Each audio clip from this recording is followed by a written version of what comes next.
Hello, everyone, and welcome to the White Rabbit Podcast. Thank you for joining us. I am Matt Kraus, coming to you from Bonderma, Turkey, and my co-host is Alper Rosanes, coming to you from Barcelona, Spain. And Alper, we have a repeat guest on the podcast today, Nick Richtsmeier. Oh, yeah. Nick is head of a strategy house in the U.S. called Culture Craft. And as I said, Nick is a repeat guest on the podcast. We last had him on in late June 2025, so it's been about a year. Nick has a book coming out later this summer, and when I heard about it, I thought, we got to get Nick back on the podcast so we can hear more about this thing. So, Nick, welcome back. It's good to have you with us. Say a quick hi to everyone, and then I will do some more intro stuff. Yeah, thanks for having me back. Always good to be with you guys. Love the White Rabbit, so good to be here. Welcome Thank back. you. Welcome back. So, listeners, here's a little more about Nick's book, and we'll get into it a bit deeper in a moment. So, here in the intro, I'll just give you a quick overview of it. The book is called The Damn Rules. And by the way, Nick has a podcast and a newsletter that go by a very similar but different name, Damn's Given. I'm a big fan of them both. So if you are a podcast person or a newsletter person, definitely check them out.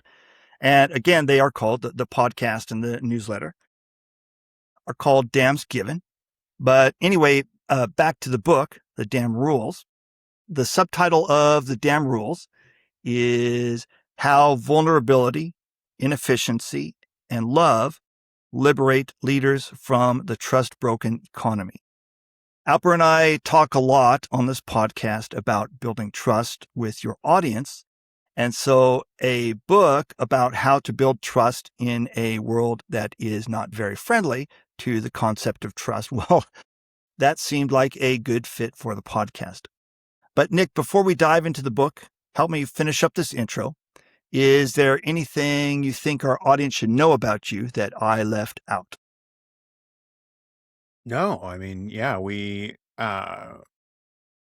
it's been very exciting over the last several months to start to work with some early readers of the book and to really get some of this work out there in the world.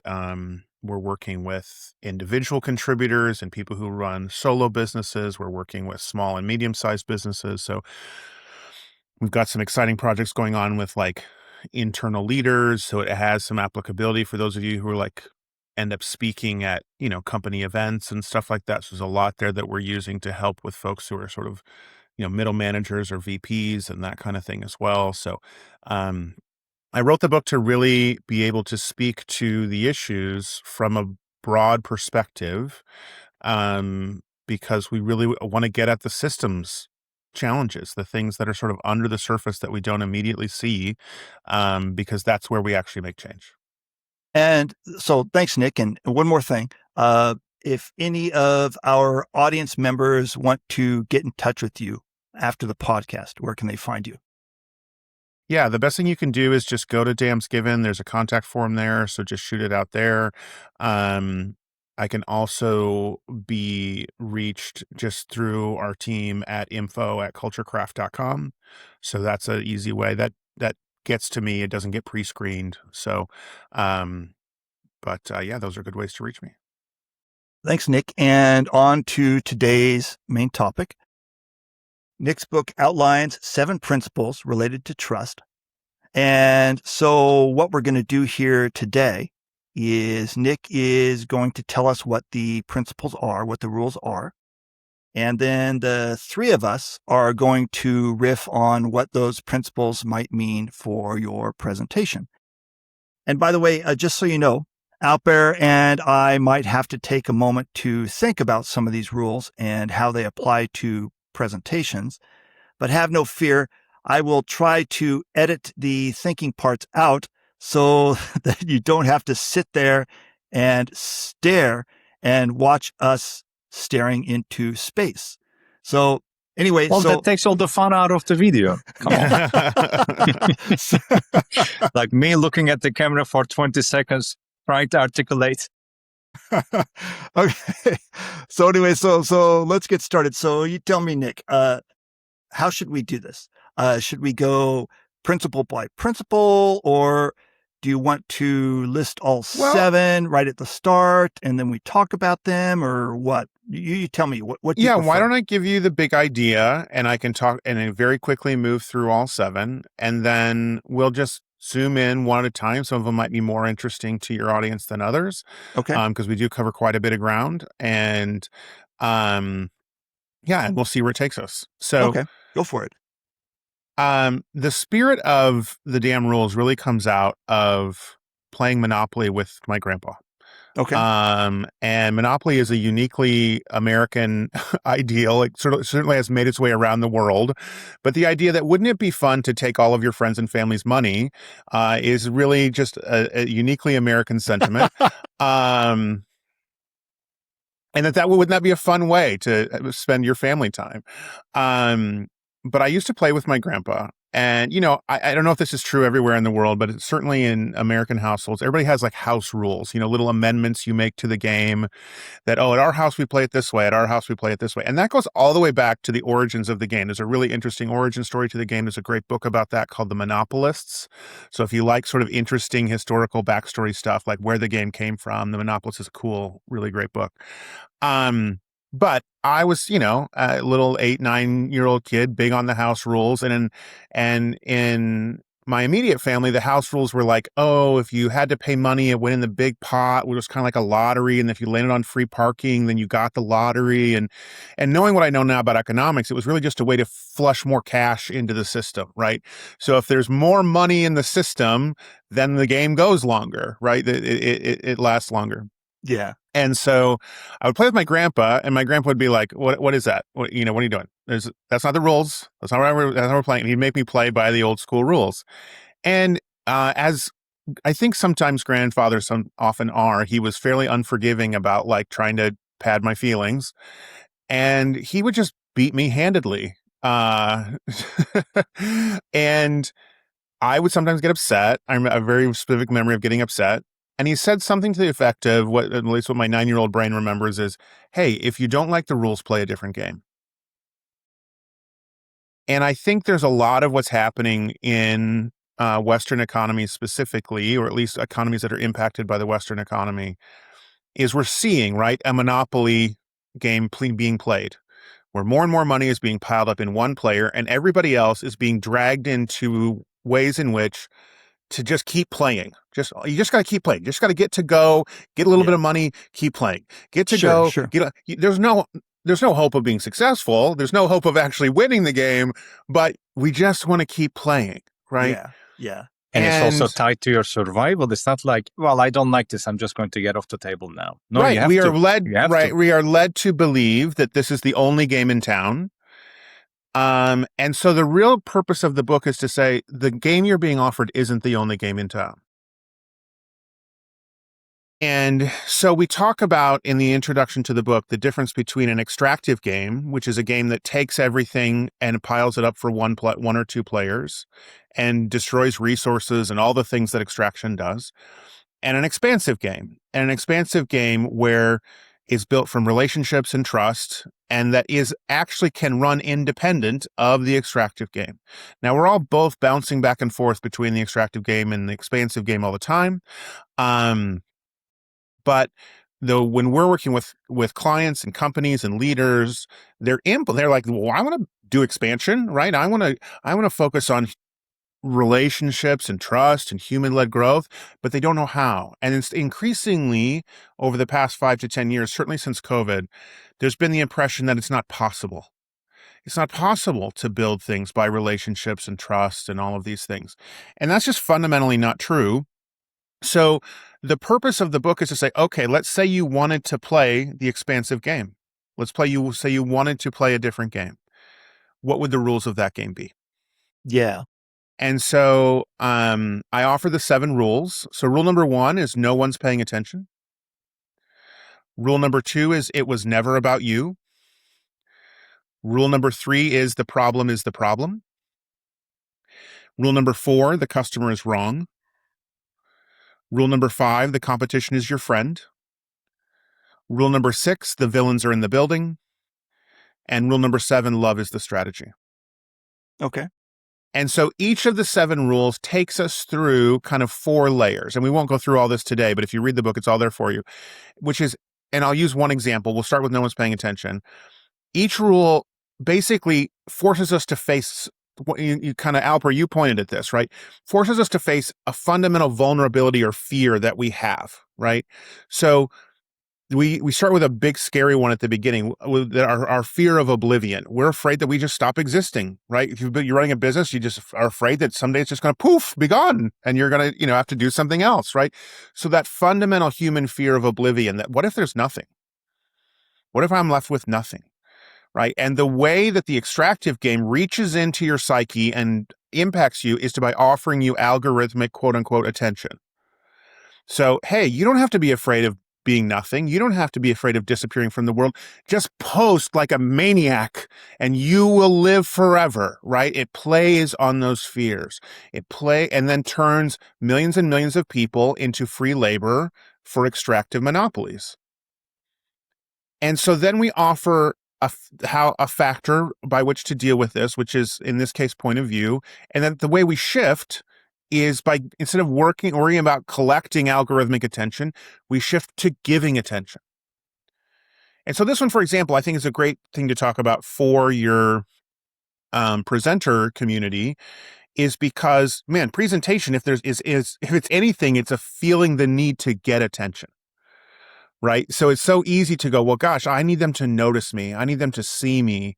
Right. So if I'm a presenter and somebody says, some dumb guy on a podcast is like, rule number 1, no one's paying attention, I'm going to kind of freak out a little bit. I'm going to be like, that's my job, to get them to pay attention. What can I do to get them to pay attention? Right. But that's the reality. You hit the nail right on the head. Yes.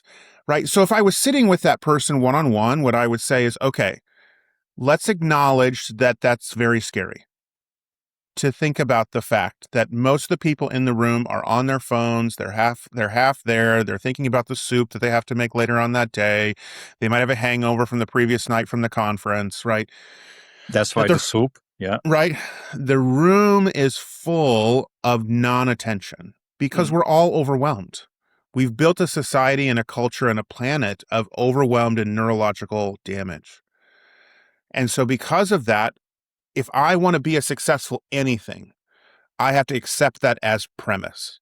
I have to accept the basic rule that all the people I'm trying to talk to, they're trying to not be talked to.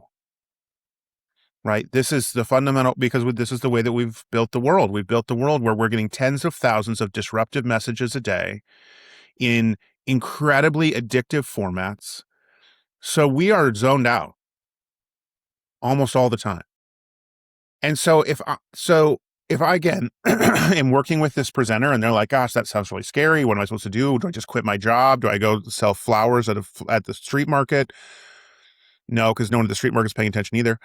Right. We reverse the polarity and we say, great, then your job isn't. What if your job on the stage isn't to get attention?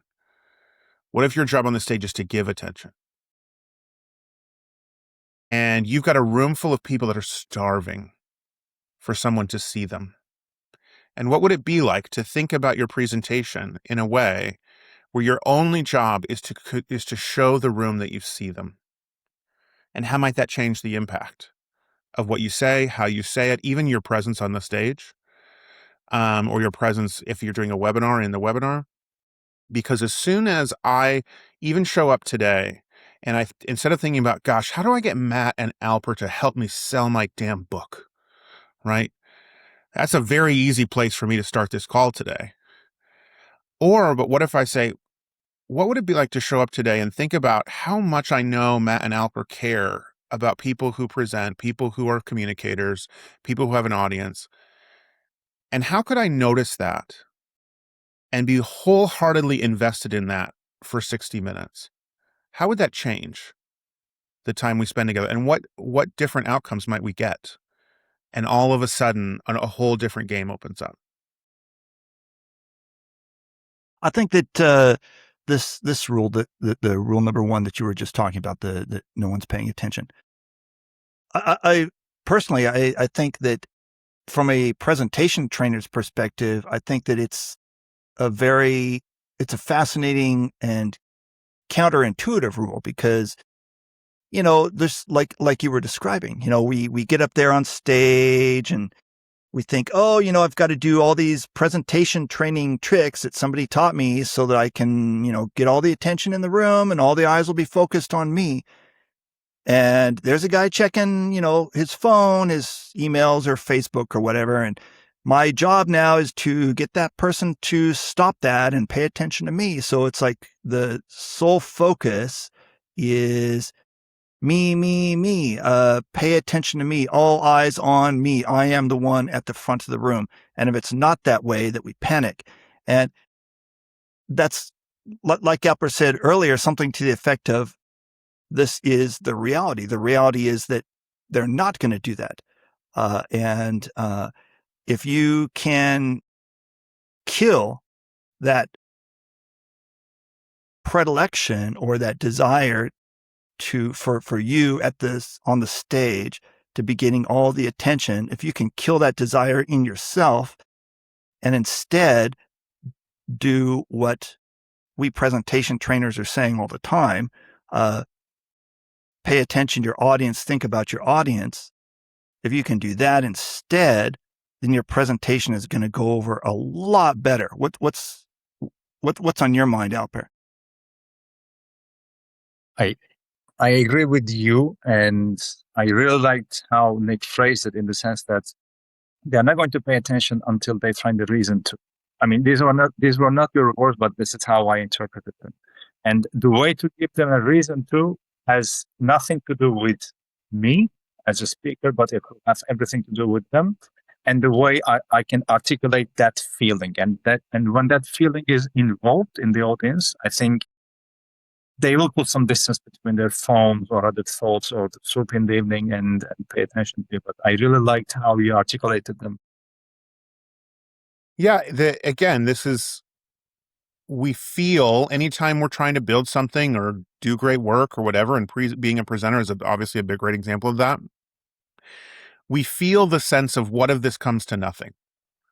We both feel that in a very practical sense of like, what if I do this and then nobody in the room wants me to hire me for the next gig, right? We feel it in a very practical sense, but we also feel it at a very sort of human level of like, hey, I'm choosing to give my hours of my life to this. What if it's completely pointless? Right? What if it comes to nothing?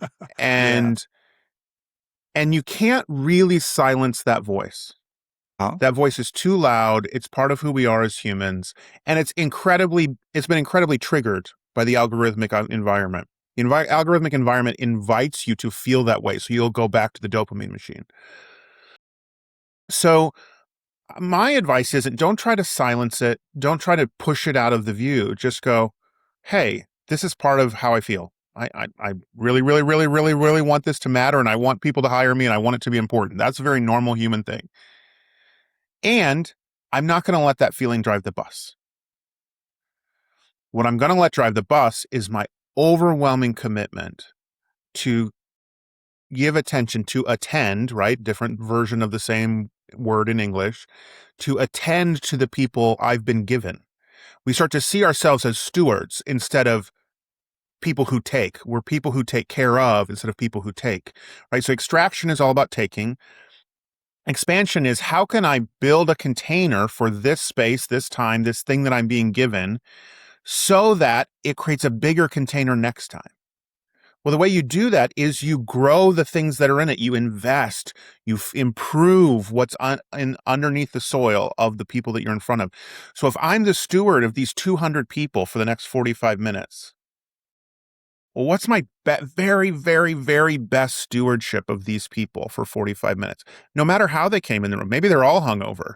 Okay, well, how do I best steward these 45 hungover people besides making sure they get double bottles of water from the hotel, right? You have to really, you just give yourself permission to shift that mental energy. And all of a sudden you get to be a creative, right? We've now moved out of the back of the brain, which is all about fear and reactivity. And we've moved into the front of the brain, the prefrontal cortex, the human part, where we get to be creative and smart and solve problems. And then it's not, oh my gosh, how do I fix this? It's, I wonder how good this could be.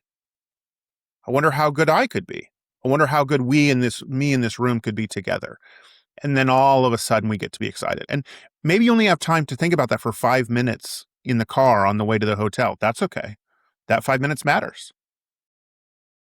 That would be a question that I would have. For example, if you know the people in the room that are going to be listening to you, it makes your job much more easier to get into that mindset. What if you won't? What if, let's say you're representing a company and you're given a schedule to go and speak to people, and the only time you will see them for the first time is right before walking to the stage. Do you have any advice, for example, to practice that at the last minute? Yeah, when I'm invited to speak at places where I don't, they're strangers to me. It's at a conference, at an industry that I don't work in, or in any number of things. One of the things I always include in my process with the hiring group is to get as much information I can about who's in the room. Like where they're coming from, how far they had to travel, what they were doing. I want to be very aware of the schedule for the rest of the day. Am I the fourth presenter out of 4? Did they just have lunch, and was it, steak? Like, did they all go have steak dinner? I want to really get a sense for how are people coming in. I first did speaking in kind of nonprofit, somewhat religious spaces earlier on in my life, in my 20s, and I was speaking in front of a couple thousand people every weekend, and in small segments and larger segments, and and of course, in that sense, you have no idea who's walking in, right? You have no idea. But what I knew is, what's the kind of person who's walking into this space? Why might they be coming here? What kind of person wants this? What kind of person signed up for this?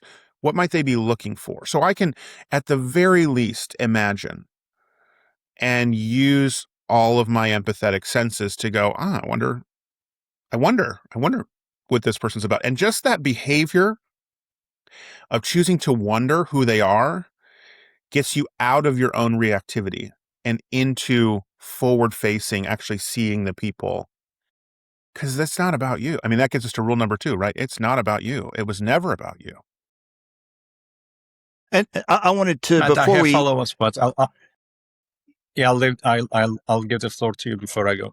Okay. Yeah. So I had just one point to make about this, and that was that I earlier talked about killing the impulse in you to attract attention to yourself.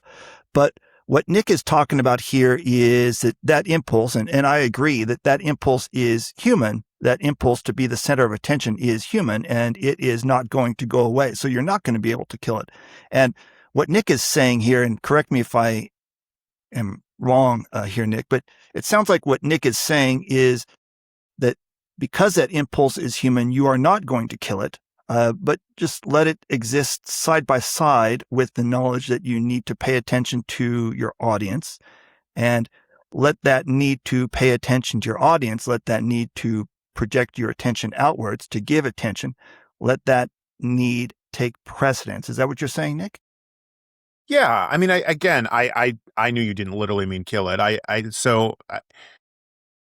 just know what it's like to be a person in a body, right? And we contain multitudes, right? There's all, there's the reactive, selfish parts of us. There's the creative, generative, empathetic parts. Like, there's all parts of us, right? And so when we're going into spaces where we have responsibility, and a lot of what the book is about is, okay, whoever you're reading this, you have some level of responsibility. So how do you show up in spaces? And how do you think about building things that matter in those spaces? And so as a presenter, I have a level of responsibility as I walk into this room for the next hour or 40 minutes or whatever I'm doing.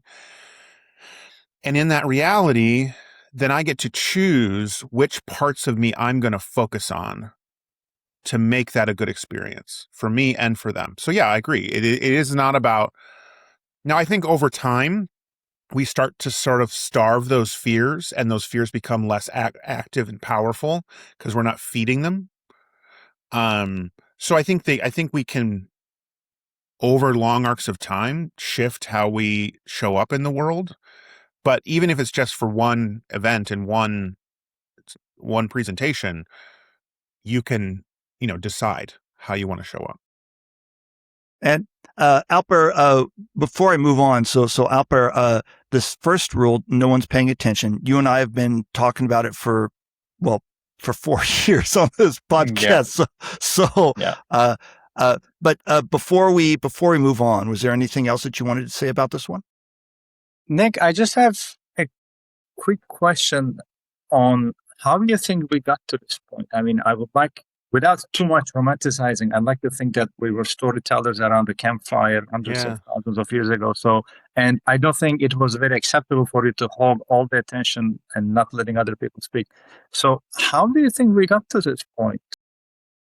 Wow, that's my next book. So thank you, Alper. We'll make that the next. No, we'll wait for that. Just Take kidding. your time. No, I mean, I think again, if you look at the history, there's of course so many wonderful things about modern society. Indoor bathrooms. The fact that we're on a call literally around the world right now, like running water, my favorite number. Running water. So we're not going to just be like, modernity, what a terrible thing, right? We're not going to do that. But one of the side consequences of that is we've become increasingly obsessed about the individual. The individual. And of course, the more West you are in the world, the more that's true. Like there's enormously beautiful work done about how the printing press, when Gutenberg did the Gutenberg Bible, and you could all of a sudden take a person's ideas, what was in their brain, and put it into a book and mass produce it, that actually is the origin of people going, oh, you mean I have thoughts in my brain? Like there's this awareness of we're not just in conversation with each other, that there's individual, every person is an individual, right? And then that progresses into the Enlightenment and all these kinds of things. Well, the downstream effect of all that nobody intended when we were like, discovering that the Earth wasn't the center of the universe, is we're individual obsessed, right? And then you combine that with the way that capitalism has evolved, and capitalism as an entity itself is not inherently evil, but it's been bent in evil ways. And that bending has said, well, not only are you an individual, and that individuality is way more important than the community. Like the gap between importance is miles different, right? But not only is that, but that you should obsess about what's happening inside you all the time. And then we're gonna spend a ton of money to build technologies to force you into your internal life over and over and over again. Not in any deep way, but in the most superficial way possible. So I don't actually recommend anybody do this, but if you don't believe me, what I want you to do is just go into Instagram and just scroll reels for an hour. Now, you're going to need to take a Xanax afterward, but scroll Instagram reels for an hour and notice how little by little the algorithm is feeding you a terrifying obsession about yourself and how broken you are and how much you need other things, and so out of that we get grabby, right? We're all very grabby. We're grabbing for attention. We're grabbing for people to notice us. We're grabbing for our minute in the conversation because we're being depleted all day long, every day, technologically. And what's terrifying is we're being depleted. It'd be one thing if you're, a mom of 3 kids and they're all under 8 years old, right? A mom of 3 little kids. She's getting depleted all day too. But that depletion is feeding into a human, right? There's something beneficial in that sacrifice. Millions of people are being depleted all day long, every day for nobody's benefit, nowhere, except the accumulation of a few people's capital. That's terrifying. Nick, I'm both curious, excited, but at the same time afraid of what might happen if I did that for 1 hour. I'm serious.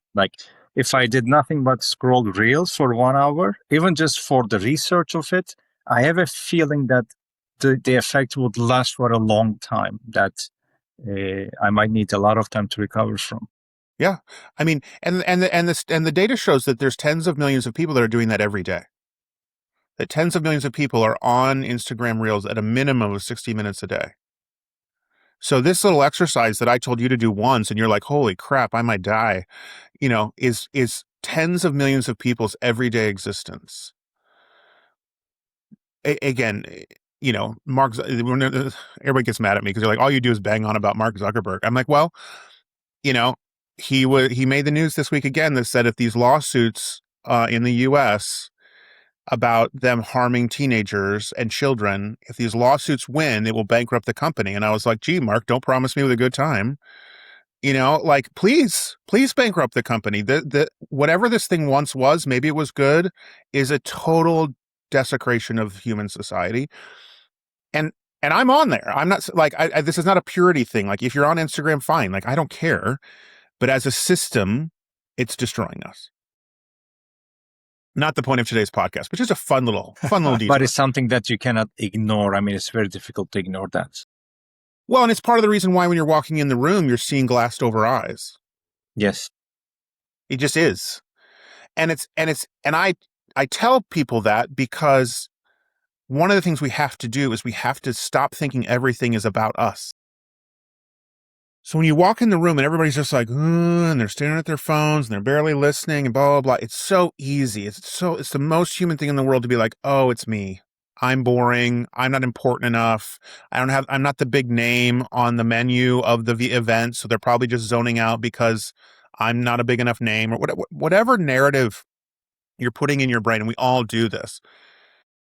It's really, really, really important for you to go, oh, this thing that I'm seeing in front of me, the zoning out, the not paying attention, the nobody clicks on my stuff, all that stuff, none of that's you. The system is designed. It is working as designed to turn people into zombies and to make you feel like you have to go to extensive lengths just to get the human level of attention you need. That is the system as designed. Wow. And I get the feeling that it would be very arrogant of me to be able to think that I would be able to compete with a $1 trillion industry, scientific methods or manipulative tactics for me to be able to say, okay, don't look at that, look at me.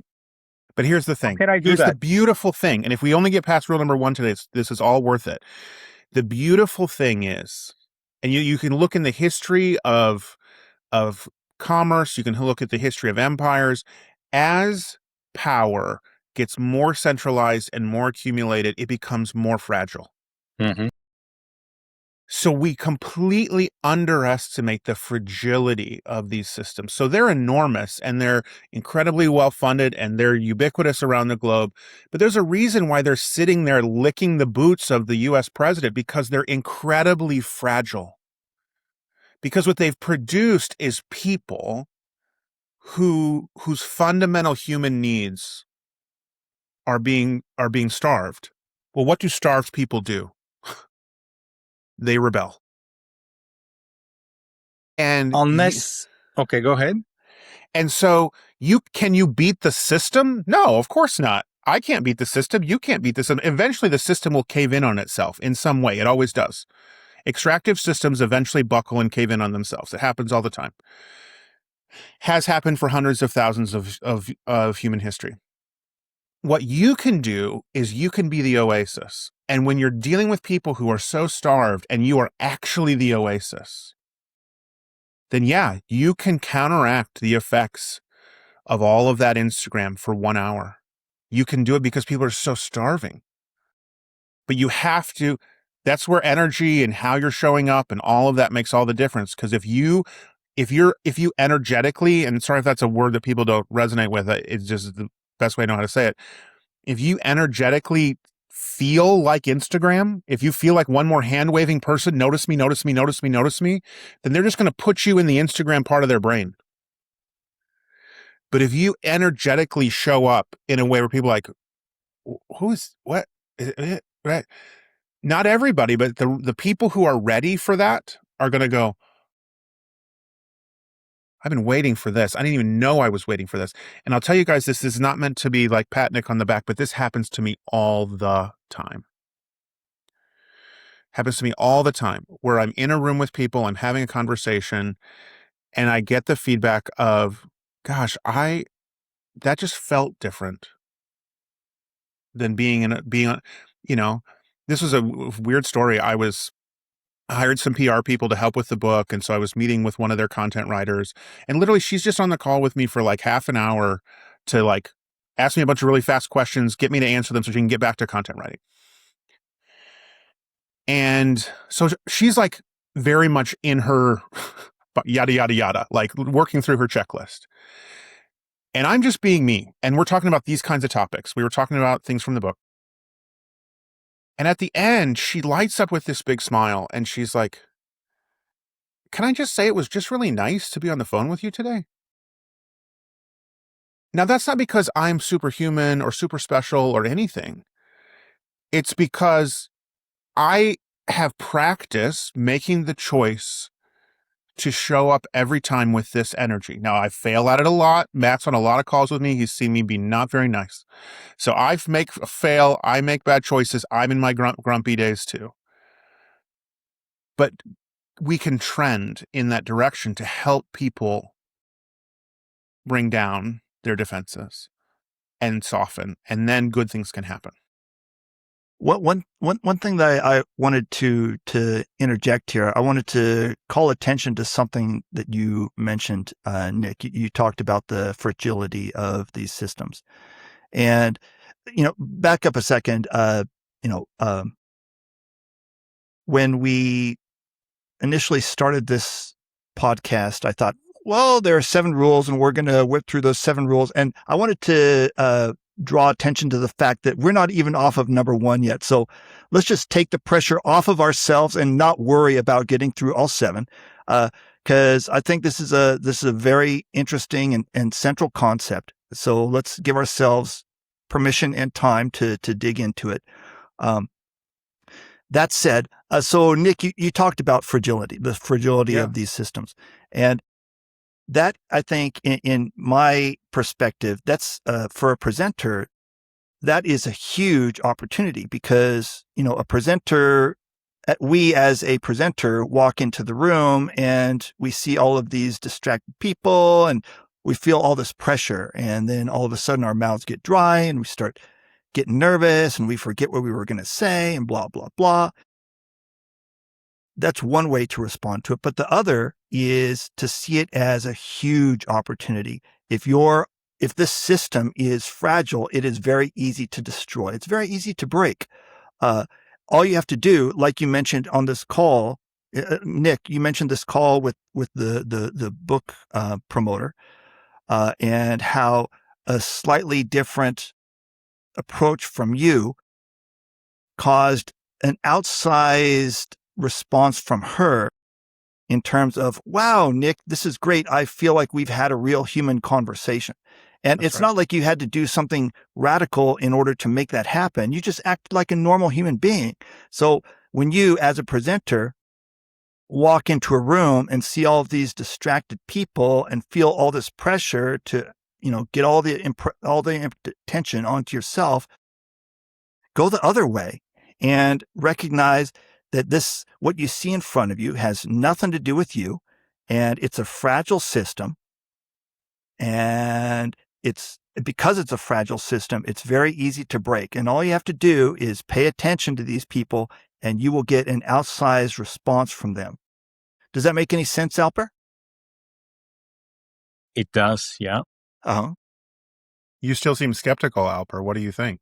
I'm not skeptical at all. I just cannot take this idea off my head, which has something to do with the title of our podcast, The White Rabbit. It's coming from the movie Matrix. And when you were talking about the things several minutes ago, I always kept thinking about the image of this policeman in the Matrix. I don't know if you remember the scene. Yeah, of course, yeah. Morpheus was telling some of these people are so attached to the system that they will fight you to they will fight you when you try to help them. Yes. So that guy with the sunglasses, I cannot just shake off the image of my mind, and it's completely made me connect what you were talking about to something that was mentioned in the movie more than 25 years ago, even before all this stuff that is happening. Yeah, I mean, part of the beauty of the Matrix is it does this brilliant job of creating a incredible metaphor for extractive systems. Yeah. Right. The Matrix is fundamentally an extractive system. It turns human energy into a resource to steal from. Right. And that metaphor has such staying powers because it's part of humans' lived experience for as long as there's been humans.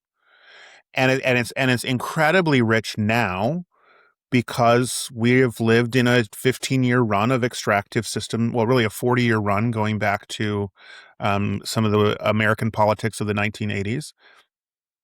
We've been on a 40-year run of extractive systems rising. And so if you've lived through that 40-year run in the West, you can feel it. You can feel it. Just it's like the atmosphere. You're like, oh yeah, which is both why I get a lot of, Alper, what you said is what dozens of other people said to me. I was like, what, can we really do anything about this? Yeah. Right. Well, yes and no. One of the premises of the book is there's absolutely a new world rising. Is it going to be a planetary fascist regime? Maybe. I don't know. But the systems that created the 20th century and the economics and the political regimes, the 20th century and the early 21st century, those systems have all decayed, some intentionally, some unintentionally. And now we are in this open space where the old systems are incredibly fragile. They don't work. The political regimes, the agreements, the alliances, all of it's incredibly fragile. I don't have to tell people in Eastern Europe that, right? And what happens in human history is something else rises in its place. Now, I'm not trying to create a political movement or even a mass economic movement. What I'm trying to say is in this undefined space, which will define almost everyone alive's lifetimes. So if you're over 30, I think none of this resolves in your lifetime. I think we're in this in-between unknown space for the bulk of our adult lives. And so the question is, while we are in between eras of human history, while we are standing in the gap between these human eras, I don't know about you, but I would want to plant my tiniest little seeds for a better world. And can you dig a little deeper on what you said about when you said if you're over 30, it's not going to be resolved in your lifetime? It's just if history is any guide, and it should be, right? Because history doesn't repeat, it does rhyme. But if history is any guide, there's what are referred in the study of this are referred to as interregna, or which literally means in between rulers. And so these interregna present, and it's just chaotic periods. And often those periods are decades long, where society's just like, I don't know what we're going to do about this. And we try some things and they don't work. We try other things we don't like, right? So a lot of people are like, oh, Trumpist fascism is going to rise to replace neoliberalism. So one of the layers of the interregna is the political regime, right? So not all of it, but one layer is the political regime. So a lot of people are like, okay, the Trumpist grade sort of pseudo-fascism is going to rise, and that's going to be the replacement of neoliberalism in the West, because neoliberalism is toast. And I actually don't agree with that. I think Trumpism is an experiment to go, well, what if we try this? We don't like neoliberalism. Let's try this. And I think broadly people are like, no, we don't like that. That's not what we want. Now, I also think some people might go, what we really want is like real fascism, like a competent fascism. Let's try that, right? I think that may rise, right? So it's not that I'm like have magical thinking that all of a sudden now everything's going to be better. The reality is we're in this period of experimentation, and that's true on that level. That's true on like even a more tactical level, like how we grow businesses, right? So one of the interregna is literally, where is the marketplace? Well, for 20 years, the marketplace has been online, and it has been overseen by a benevolent, generous overlord called Google that says, we're going to give you a free marketplace where you can live, and we're not going to charge you for it. And about 2 years ago, Google woke up and said, well, that's not fun. Let's charge you to death for it. And if you don't pay what we charge you, let's steal all your stuff and we'll sell it on your behalf. Right? So we have the online marketplace is a 25-year experiment from the early 2000s to today, really the ending 22, 23, that is imploding in on itself. Direct-to-consumer is failing. You used to be able to just like spin up an Allbirds and put up some ads on Instagram. Like direct-to-consumer is failing. There's all kinds of increasing evidence that the influencer economy is a house of cards, right? All of this online marketplace stuff is imploding in on itself. It's going to take a long time to figure out how we're going to constitute a different kind of marketplace. Maybe some of it will still be online. Maybe some of it will be face-to-face. Maybe it will be more regionalized. We don't know. But we're going to need a ton of experiments to do it, right? So you can look at this from 5 or 6 different levels of what's really shifting into this age of the unknown. But this age of the unknown is another reason why I tell people the fact that you're scared and everybody else is scared is the most normal thing in the world. Of course, everybody's scared. The systems that we said, hey, at least this works, right? A lot of Americans hated Bill Clinton in the 90s, but it was like, can't complain much, right? We're all super rich and we have a balanced budget for the first time in 50 years, right? And we didn't have to go to war. There was even a surplus, as far as I remember. Right? And we didn't have to go to war to do it. Like, cool, right? And so everybody's sort of like, this is fun. So it seemed like neoliberalism was this thing you could trust to just sort of run the world. Well, nobody believes that anymore. Now, I'm not saying neoliberalism was the answer to everything, but the absence of a defining system that runs the political world of how we generally make political decisions, that's a layer of systemic terror across the planet, literally across the planet. Well, everybody feels that a little bit. Some people feel that a lot of it, right? And then you just add layer and layer and layer and layer. So when I talk about everybody's afraid and you're afraid and we have all these vulnerabilities and I'm not saying that out of some academic sense. This is really hard, which is all the more reason why we need to do it. And imagine the tools that are at their disposal at the moment. Say more about that. I mean, I'm thinking about the century, the 20th century, and the things that were done in the name of like gathering information or things like that. I think those people could only dream of what we have today. Right. Like you don't have to employ 20 people to follow me to know what I'm doing. I'm just giving it to you freely in HD, in 4K, even if you're up for it. That's right. That's right. Yeah, it's not all bad news. In fact, I would say most of it's not bad news. But if we ignore the parts that are bad news and go, oh, well, let's not think about that, that's too scary, then we're disassociative in the exact way that the system wants us to be. So my view is look the demon horse in the face and go, oh, I can handle this.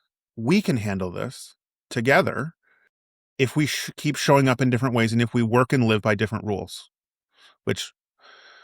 Asterisk official tie-in. That's what the book is about.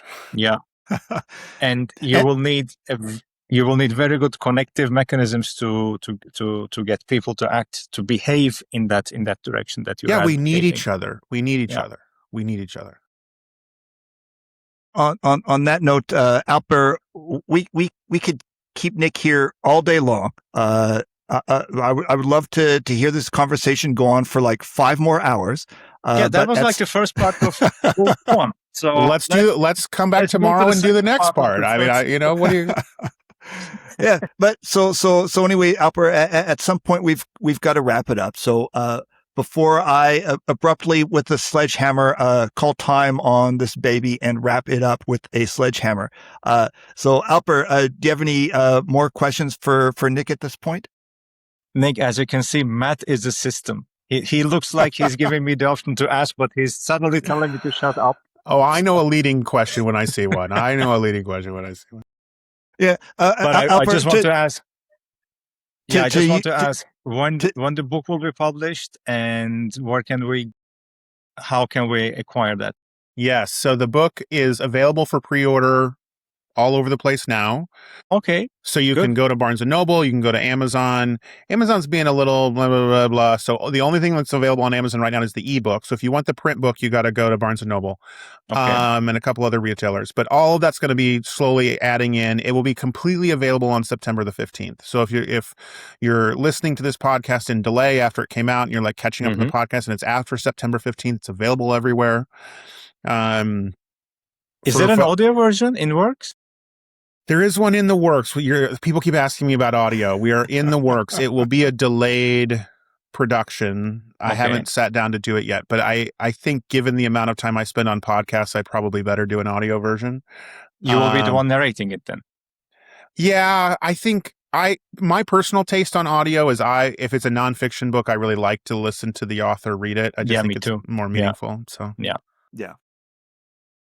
Okay, Matt, back to you. I'll shut up. All right. Well, and I should say, you can also get more info about it at just damnrulesbook.com. So if you just want to read a little bit about it, you can actually get a free copy of the first chapter. And if you're like, hey, this is cool, I want to join the team, we have a whole team of people helping us launch this in the world. And you can join the team and you get a bunch of free stuff and training from me and all kinds of cool stuff there. So if you're listening to this before the 15th, or even probably most of September, we'll have the launch team live. The launch team gets a pre-review copy. So those folks actually have book in hand today, if you would like that and help us on that. Okay. That sounds like a good idea. So thank you very much for joining us today, Nick. It was a great pleasure to have you with us. And I totally vouch for the book and was a happy reader of the initial chapter and am on the, what do you call it, Nick, the team that reviews the book or the advanced We call it the damn team. The damn team. Yes. I am part of the damn team and very happy to be there. So I completely recommend that you go to, and what was that website again, Nick? That was the Damn Rules Book. Yep, it's damnrulesbook.com. Damnrulesbook.com and join damnrulesbook.com and join the damn team. All right. So once again, thank you, Nick. It was a great pleasure to have you back on the podcast. And Alper and I will see you, dear listeners, on the next episode. Take care. Bye-bye. Good talking to you. Thank you. Thank you. Bye-bye.